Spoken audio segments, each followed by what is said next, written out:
जया रेसिपीमध्ये तुमचे सर्वांचे खूप खूप स्वागत आहे। आज मी तुम्हाला मस्त सांडग्याची भाजी कशी करायची ती दाखवणार आहे।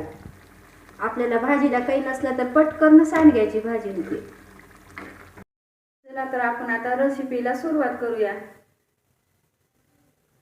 मी सांडग्याची भाजी करण्यासाठी 1 वाटी सांडगा घेतलेला आहे, 1 कांदा मोठा चिरून घेतलेला आहे बारीक, 1 टोमॅटो चिरून घेतलेले बारीक, 1 वाटी शेंगाचं कूट घेतलेले आणि थोडी कोथिंबीर, कढीपत्ता आणि लसणाच्या पाकळ्या घेतलेल्या आहेत। फोडणीसाठी 1 पळी तेल घेतलेले। सांडग्याची भाजी करण्यासाठी 2 चमचे मसाला घेतलाय मी, अर्धा चमचा हळद, 1 चमचा तिखट, 1 चमचा जिरे पावडर, 1 चमचा गोडा मसाला आणि फोडणीसाठी जिरे आणि मोहरी आणि अर्धा चमचा हिंग आणि 1 चमचा मीठ।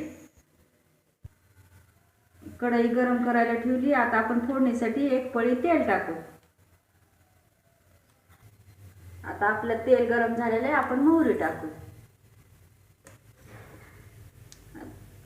आता आपण अर्धा चमचा जिरे टाकू। आता आपली फोडणी उडाली, मी कढीपत्ता टाकून देते। आता आपण लसूण टाकून घेऊ। लसूण छान असा गुलाबी रंगावर तळून घ्यायचा, करपू द्यायचा नाही। आता आपलं लसूण छान परतलेलं आहे, आपण आता कांदा टाकून घेऊ।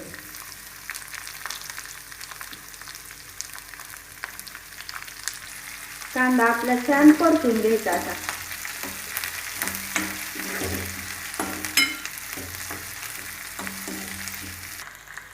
आपला कांदा छान परतला आहे, आता आपण टोमॅटो टाकू।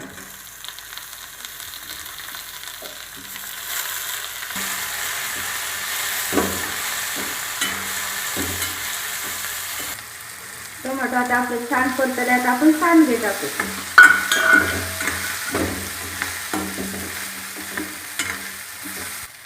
सांडगे आपले छान परतून घ्यायचे आहे। उन्हाळ्यात आपल्याला भाजीला काही नसते, सांडग्याची भाजी पटकन होती आणि खायला खूप छान भाकरी सोबत लागते। तर आपण याच्यात 1 चमचा तिखट टाकून घेऊ आणि 1 चमचा काश्मीरी तिखट टाकून घेऊ, अर्धा चमचा हळद टाकायची, 1 चमचा गोडा मसाला टाकायचा, 1 चमचा काळा मसाला टाकायचा, 1 चमचा धने पावडर टाकायची, 1 चमचा मीठ टाकायचं, 1 चिमट हिंग टाकून द्यायचा। आता हे छान हलवून घ्यायचं असं परतून।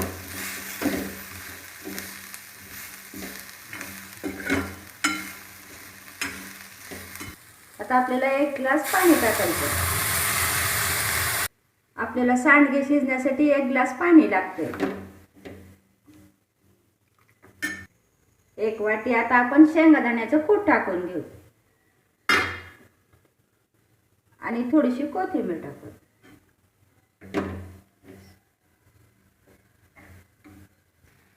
सांडग्याची भाजी शिजायला आता 10 मिनिटं लागते। तर तुम्हाला रस्सा भाजी करता येते सांडग्याची आणि टिफिनसाठी मोकळी पण भाजी करता येते।